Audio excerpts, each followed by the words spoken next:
No, muchísimas gracias a ti, Estela, y a todas para estar aquí.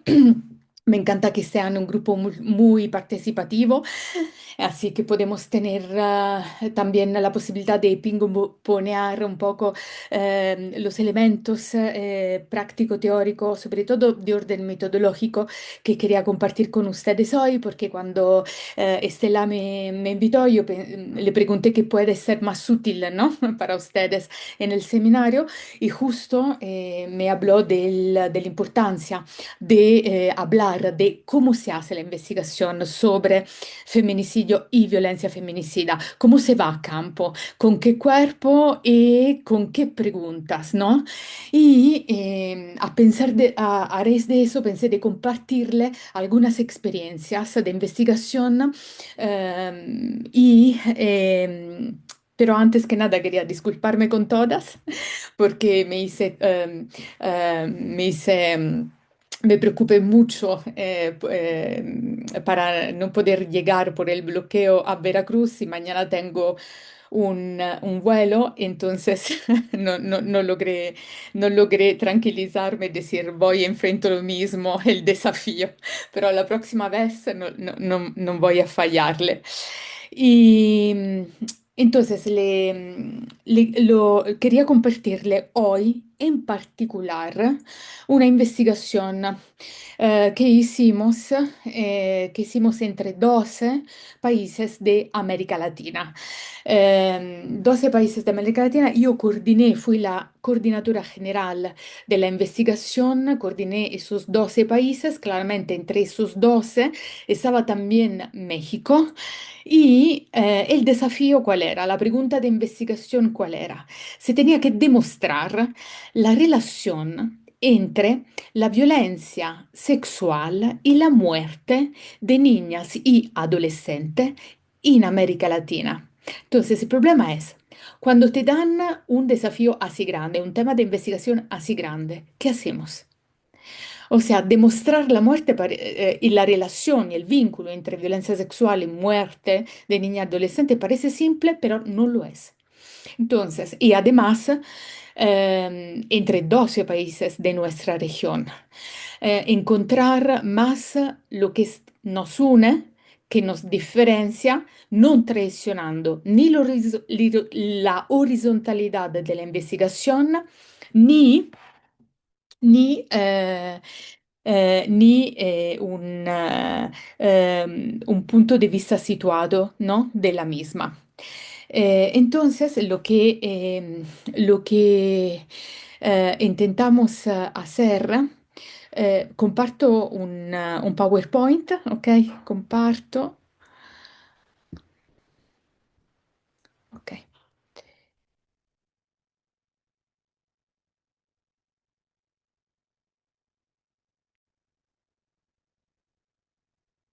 perfecto.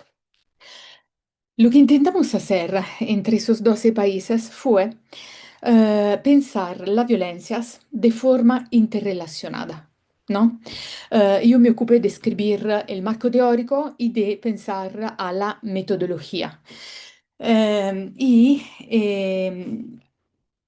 el punto de partida era cómo poder enfrentar, pensar, investigar la violencia sexual que está cambiando en nuestra región, porque muchas veces pensamos, ¿no? De hablar de violencia sexual, desaparición, feminicidio, que las dinámicas de estas violencias se replican constantemente. Pero también tenemos que tener en cuenta que eh, esas violencias están cambiando, dinamizándose de otra forma, en otras formas y también agudizándose de otra forma. Y uno de los puntos fundamentales fue justo pensar que cuando estudiamos determinados tipos de violencia, podemos investigar en tres cambios y permanencia. ¿Qué significa eso? Podemos investigar cuáles son los factores de estas violencias que permanecen en el tiempo y cuáles son los factores de estas violencias que están cambiando en el tiempo, entre cambios y permanencias. Y una de las cosas que pensamos juntas fue establecer una interrelación constante entre las diferentes violencias, ¿no? Y porque muchas veces decimos que las violencias son multifactoriales, que es absolutamente así, pero no son solo multifactoriales, las violencias se interrelacionan constantemente. Entonces, y además el desafío mayor fue ocuparse de niñas y adolescentes, porque en esos últimos años la violencia contra niñas y adolescentes se está siempre más, está al alza y además se está agudizando siempre más. Yo había prometido a mí misma que nunca iba a ocuparme eh, de, de violencia contra adolescentes y niñas, porque era una cosa que no podía hacer, pero el problema es que a veces la realidad te supera, ¿no? Y te está pidiendo mucho más de lo que habías pensado. Y justo porque este tipo de violencia contra cuerpos siempre más jóvenes se está agudizando, tuvimos el problema de analizarlo en toda su dramaticidad entre esos 12 países. En la geografía latinoamericana y caribeña, la violencia sexual contra niñas y adolescentes se escribe en contextos diferentes que tienen una característica en común. Es una violencia permanente y cotidiana.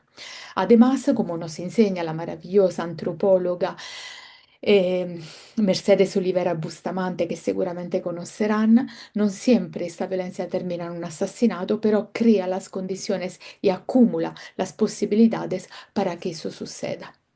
El primer paso fue pensar qué es hoy en día la violencia sexual. A veces las preguntas más simples son las preguntas más difíciles de contestar. ¿Qué es hoy la violencia sexual? Tenemos que seguir pensando la violencia sexual como la antesala de las demás violencias. Decidimos de pensar este punto, ¿no? Como, como un poco cambiar, darle un giro a volver a pensar la violencia sexual como la antesala de las demás violencias. ¿Y cómo la pensamos? La pensamos hablando, ¿no? Entre nosotras, viendo cómo estaba cambiando entre esos diferentes países, la pensamos antes que nada como una violencia estructural que posibilita muchas más violencias, a menudo letales. Ahora, ¿cómo demostrar que es un tipo de violencia estructural? Decidimos de tomar en cuenta 10 años, una década, perdón, 2000, 2010-2019, ¿ok?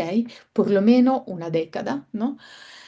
Fueron 9 años, pero por lo menos había, ¿no? Un marco temporal que podía demostrar que en esos 12 países, por lo menos en una década, la violencia sexual hacia niñas y adolescentes o se mantenía estable o estaba al alza. ¿Y en qué periodos, en qué años?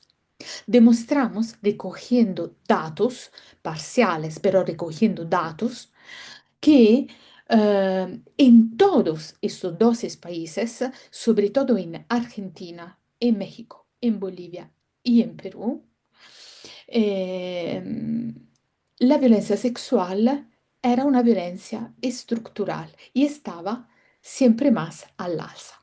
En los demás países se mantenía igual, pero nunca bajó en una década. Al contrario. Entonces empezamos a tener ya datos para demostrar que es así, que la violencia sexual sí es una violencia estructural. ¿Qué pasa cuando una violencia es estructural? Que expone el cuerpo de niñas adolescentes a mucho más tipos de violencia que son también letales. hablando con las compañeras, yo propuse de poner en el centro la categoría de violencia feminicida, ¿no? Para entender esta interrelación. La categoría de violencia feminicida tiene una potencia política feminista increíble, creo. Después me pueden claramente comentar qué piensan ustedes, cómo lo usaron ustedes esta categoría. Porque la categoría de violencia feminicida, ¿qué dice? La violencia feminicida es un tipo de violencia de género que puede o no llevar a la muerte violenta de mujeres, niñas y adolescentes en un continuum costante y claramente teniendo presente la acumulación histórica. Puede o no llevar a la muerte, pero crea todas las posibilidades para que eso suceda. Es un continuum constante. Y entre y la definición que hay de la categoría de violencia feminicida en la Ley General de Acceso por una Vida Libre de Violencia es magistral, porque además afirma que la mano que mata no es solo lo del asesino, sino también hay una implicación por omisión o por colusión de las instituciones y de la sociedad civil. Y además afirma otra cosa, que podemos considerar, pensar, afirmar que un tipo de violencia feminicida es también el suicidio, es también, em, em, es también la violencia, es también la violencia sexual. Fíjense, fue súper interesante poner en el centro la categoría de violencia feminicida con las demás compañeras de los países latinoamericanos y caribeños, claramente estaba también República Dominicana. ¿Por qué? Porque descubrimos, ¿no? Descubrimos, yo me pregunté, pero ustedes tienen, tienen esa categoría en sus más países y descubrimos que solo Uruguay tiene la categoría no de violencia feminicida, sino de violencia femicida, que es otra cosa. ¿Y cuál es el problema? ¿Cuál es el cambio? ¿No? Es que en Uruguay entienden por violencia femicida solo la violencia perpetrada en ámbito doméstico, mientras que afortunadamente en México los espacios, el ámbito y los ámbitos que incluimos son públicos y privados. Y si quieren, eso después lo volvemos a retomar, ¿no? En el espacio de preguntas y comentarios, porque es un punto muy importante, sobre todo que abre nuevos desafíos a la investigación hoy en día. Entonces, la violencia feminicida es un tipo perdón, la violencia sexual es un tipo de violencia feminicida. Puede o no llevar a la muerte violenta de niñas y adolescentes, pero crea todas las posibilidades para que eso suceda. ¿Qué significa? Significa que expone niñas y adolescentes a un peligro de muerte constante. Ahora, elaboré ese esquema para CLADEM y para UNFPA, el Fondo de Naciones Unidas, donde ejemplifiqué el marco teórico, ¿no? De la investigación y, y he intentado explicar la interrelación. Elegimos cinco tipos de violencia para demostrar la muerte por violencia sexual y intentamos demostrar la interrelación de violencia sexual con desaparición, de violencia sexual con feminicidio, de violencia sexual con suicidio, de violencia sexual con muerte materna y de violencia sexual con falta de acceso a la interrupción legal del embarazo. Eso que desafío más implicaba, que se tenía que demostrar que muerte materna y falta de acceso a la interrupción del embarazo estaban contempladas como violencia feminicida. Pero lo logramos. Vamos. Eso era el punto desde donde partimos, el punto teórico, ¿no? Que tuvimos, el campo teórico que tuvimos que sacudir. que tuvimos que sacudir y la metodología que tuvimos que implementar a partir de este campo teórico, ¿cuál fue? Fue una metodología bastante dura porque se trataba de 12 países, se trataba de respetar la horizontalidad de la investigación. No es fácil para nada, ¿no? Porque eh, se trata de países diferentes, con experiencias diferentes, se trata de respetar una investigación situada, ¿no? Pero al mismo tiempo de detectar los puntos en común que tenemos en la región, en todos los países de la región, ¿no? Para entender cómo hoy en día en contextos de capitalismo de tipo neoliberal y de países que van siempre más hacia políticas conservadoras, ultra autoritarias y ultra de derechas, esos tipos de violencias están cambiando. Entonces se trataba de ponernos en común nuestras experiencias y no solo subrayar las diferencias. Eran 12 países, entre esos 2 países había Argentina, Uruguay, Bolivia, Colombia, El Salvador, Guatemala, República Dominicana, Nicaragua, claramente México. Y había había varios grupos, ¿no? Más o menos eran 3 investigadoras por cada una por cada uno de esos países. Entonces, como le dije, empezamos de la violencia sexual y por cada tipo de violencia empezamos a investigar el tipo de interrelación. La violencia sexual la analizamos como una violencia estructural que posibilita violencias siempre más brutales y que detectamos. Por cada país intentamos de investigar las formas de la violencia sexual que se mantenían siempre igual y las formas de violencia sexual que estaban cambiando. ¿Cuáles eran las formas de persistencia? Persisten las antiguas costumbres de no denunciar la violencia que se vive en el ámbito privado, mientras que en el ámbito público la violencia se agudiza por la presencia de organizaciones criminales. Por ejemplo, en Argentina, de acuerdo con una periodista local, niñas y adolescentes son violadas y usadas en el tráfico de droga como mano de obra esclavizada por los trans dealers. Y en los países centroamericanos, además de incrementar la situación de violencias sistemáticas para lograr el control territorial y asegurar las fuentes de ingreso económico, los grupos delictivos han empleado métodos de disciplinamiento social cada vez más violentos. Entre los principales factores coincidentes entre la mayoría de los países analizados está la hazaña con la que se ejerce violencia contra niñas y adolescentes. Y eh, una del, el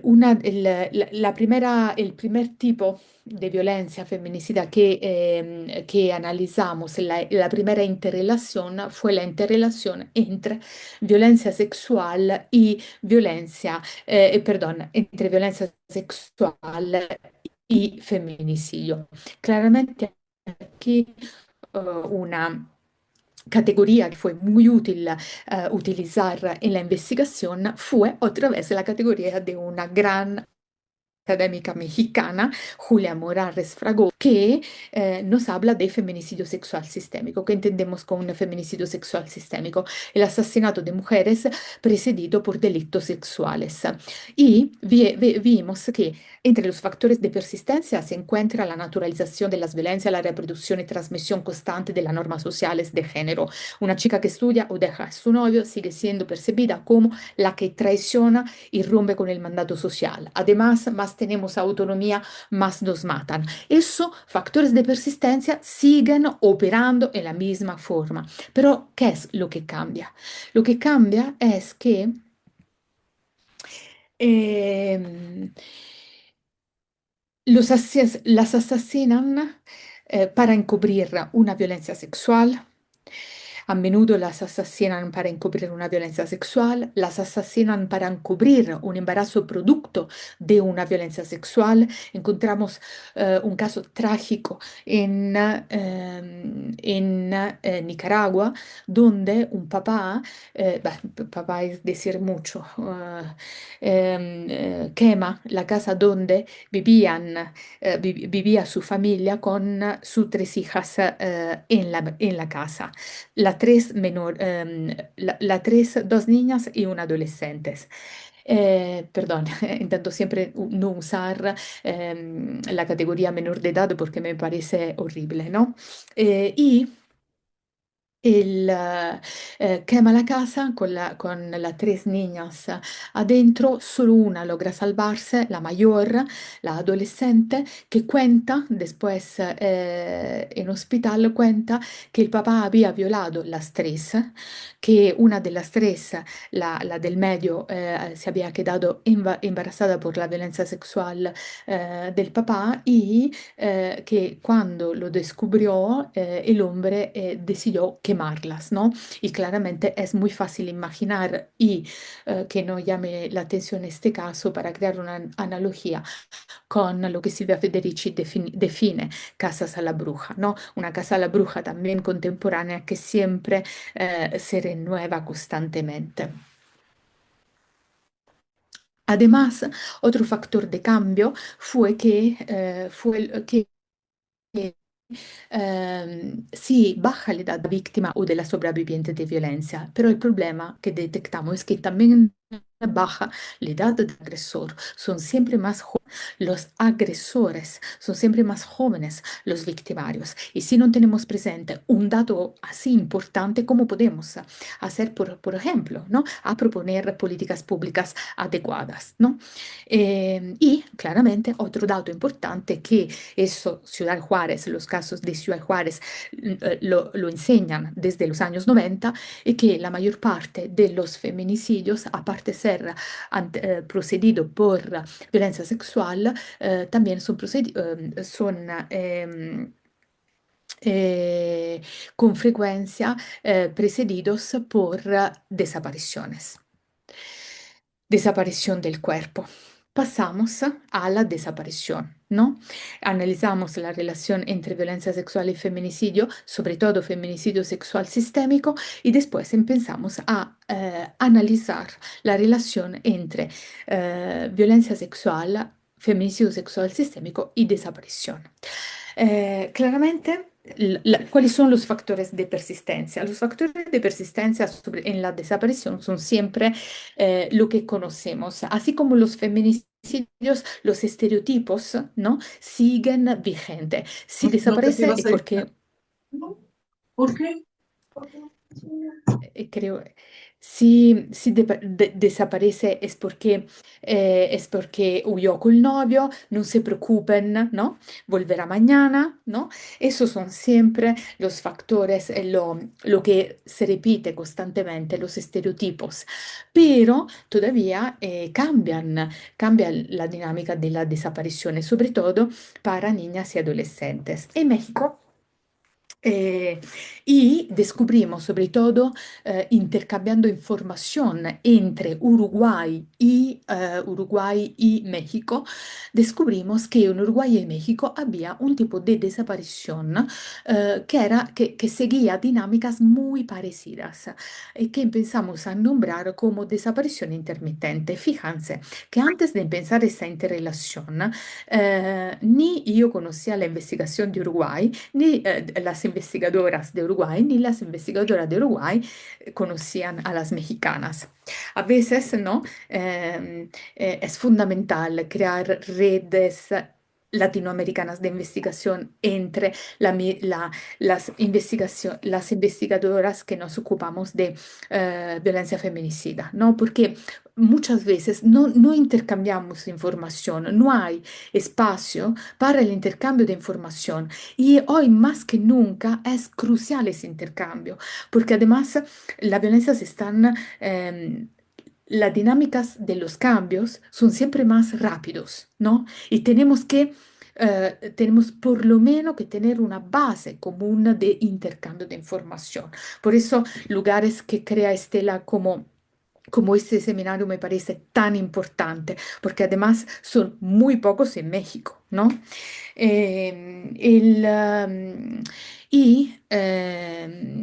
Descubrimos que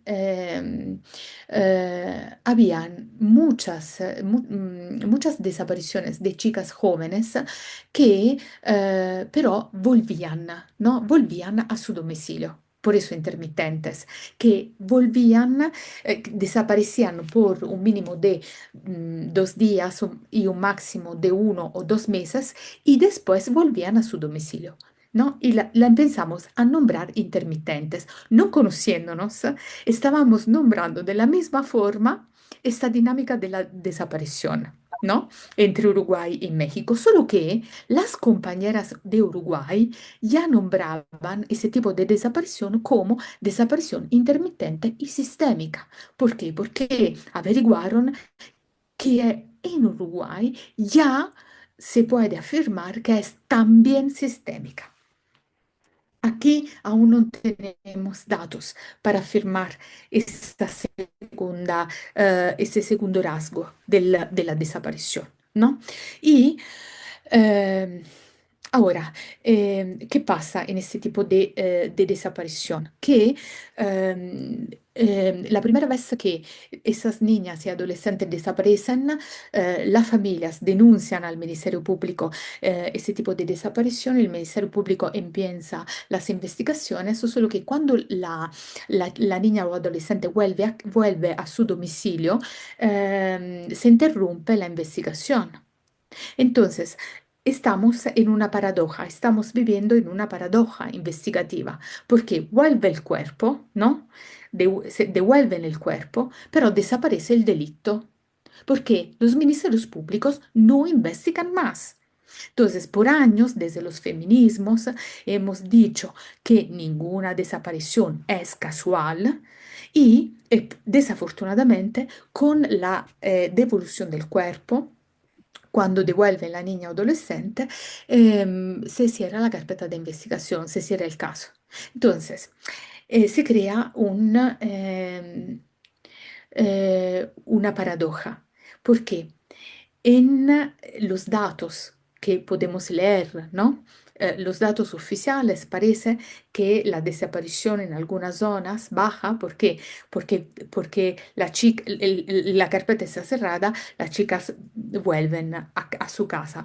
Pero el problema es que nunca se entiende por qué desaparecen, ¿no? Y muchas veces desaparecen mucho más de una vez. Lo que descubrimos en México y en Uruguay del por qué la desaparecen y la devuelven a su domicilio es que cuando la desaparecen, la violan.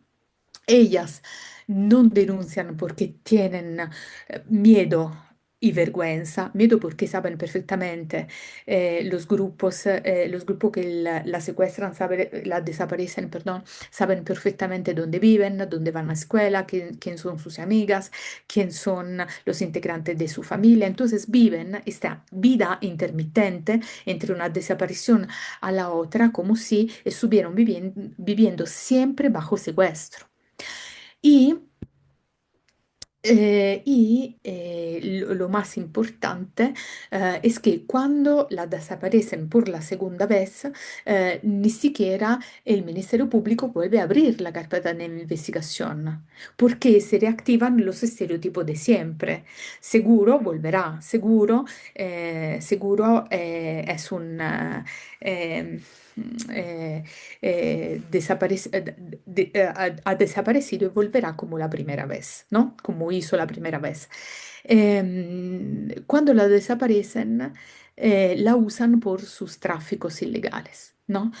Por sus tráficos ilegales, por ejemplo, hay el testimonio de un adolescente que fue obligada en una casa de seguridad a hacer tareas de trabajo doméstico por un mes entero, esclavizada en una casa de seguridad.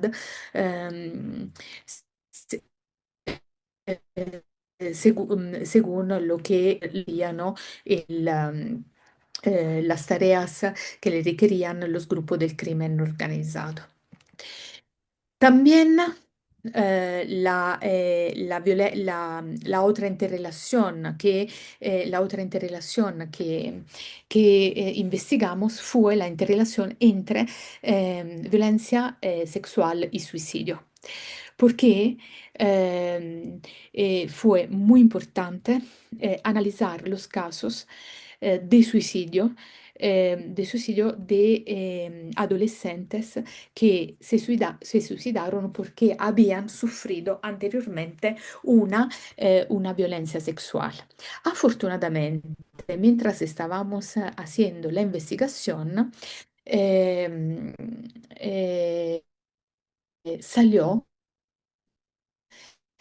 il caso Paulina contra Ecuador, non sé si lo conocen, es un caso a la Corte Interamericana de Derechos Humanos. Si no lo conocen, si le interesa, por favor, vayan y se lean la sentencia de la Corte Interamericana de Derechos Humanos porque es una narrativa ejemplar, ejemplar, que nunca existía antes y que demuestra non demuestra, sino que reconoce la interrelación entre suicidio y violencia sexual. Paulina era una chica de 14 años que fue violada por un profesor de su escuela, se quedó embarazada y después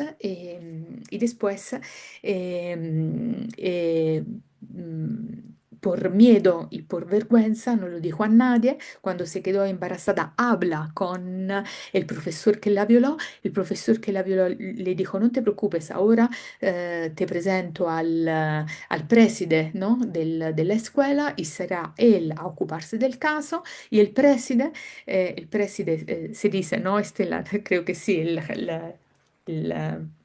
della escuela decide que, cioè, perdón, ella va por el preside preguntándole, cioè exponiéndole y denunciando la violencia sufrida, pensando que él por fin la ayudará y el mismo jefe de la escuela la viola, ¿no? Ella non pudo acceder la interruzione legal dell'imbarazzo e si suicida, decide suicidarse.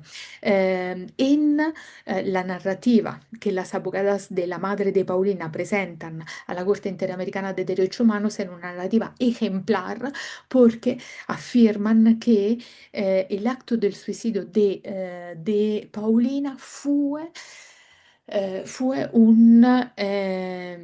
un acto de rebelión y es l'unica vía de salida, ¿no? L'unica vía de salida que podía detener de un continuum de violencia, un contesto violento extremadamente fuerte. Ehm,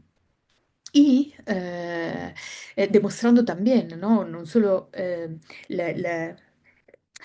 dibujando, ¿no? La figura de Paulina non solo como víctima, sino como un adolescente que lo intentó todo para salir de su contexto de violencia y que no encontró alrededor ninguna institución, ninguna comunidad que pudiera respaldarla, ¿no? Porque a veces em, y ese tipo de narrativa fue muy útil para demostrar la agencia de la víctima y la ineficiencia de todo el contexto que la rodea.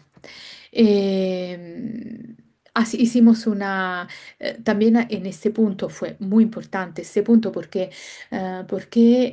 empezamos a hacer una investigación entre nosotras, poniendo en el centro una pregunta, así como preguntamos antes, ¿en qué país existe la categoría de violencia feminicida?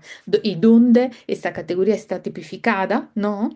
Y descubrimos que solo en México, en el sentido político que le decía, también descubrimos por suicidio que solo en El Salvador hay la tipificación de la categoría de suicidio feminicida. solo en El Salvador. Además, porque en El Salvador hay desafortunadamente muchos casos de suicidio feminicida, porque muchas adolescentes vienen secuestradas por los pandilleros y hay muchos casos en los que cuando están secuestrados por los pandilleros se suicidan porque es el único modo para salir de la situación en la que se encuentran. Claramente demostramos también la relación entre muerte materna y violencia feminicida por la absoluta, ehm, perdón, por la absoluta falta, ¿no? De apoyo en caso de ehm,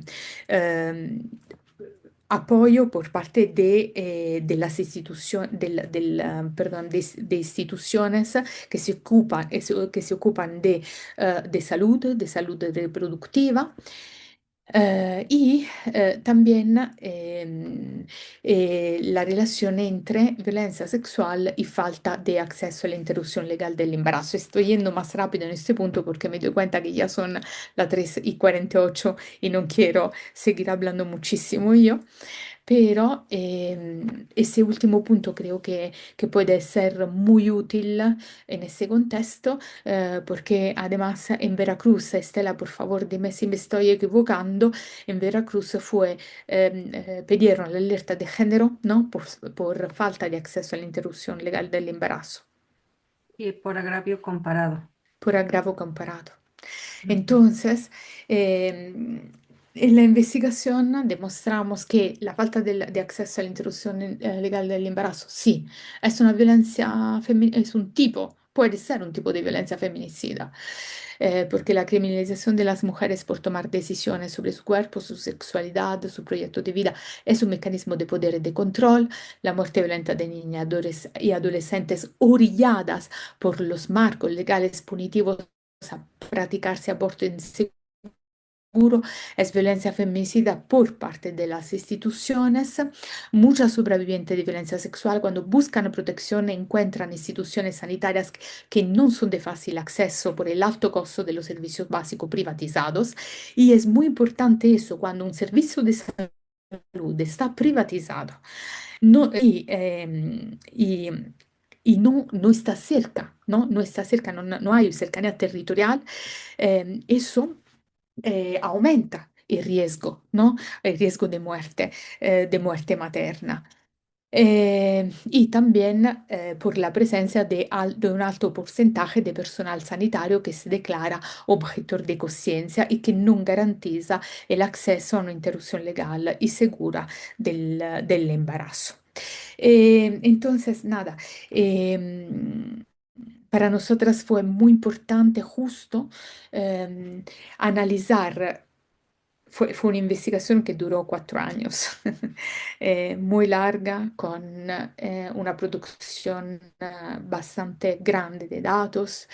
El objetivo fue sobre todo presentarla en tribunales de justicia, en en las varias secretarías de los diferentes estados. Subrayamos que cuando un servicio de salud público se privatiza, o un servicio básico se privatiza, eso es nefasto para la atención primaria, ¿no? Y llevamos y presentamos también las prácticas por cada país que sí funcionan y es necesario institucionalizar, ¿no? Porque a veces hay prácticas que funcionan, el problema es que no hay una evaluación, como ahora está sucediendo aquí por la alerta de género en Ciudad de México, que había prácticas que sí funcionaban, que estaban puestos en marcha gracias a la alerta de género en Ciudad de México. Pedimos la institucionalización de estas prácticas, pero nunca hay evaluación suficiente y no se institucionalizan, ¿no? Entonces, cuando hay esta falta de institucionalización de prácticas que sí funcionan, también es un gran problema. Y también subrayamos que para atender la violencia, y eso sí quiero subrayarlo para acabar, esta intervención, el primer paso es entender la violencia, entender para atender la violencia. Creo que lo poco que podemos servir a todo eso, las investigadoras académicas, es justo entender las dinámicas, los cambios y la persistencia, porque si no, no podemos realmente activarnos allá donde sirve. Nada, cierro aquí, espero que no fui demasiado larga. Y para retomar los puntos donde no fui clara, donde queremos abrir, tenemos más duda, donde podemos abrir más la discusión entre nosotras.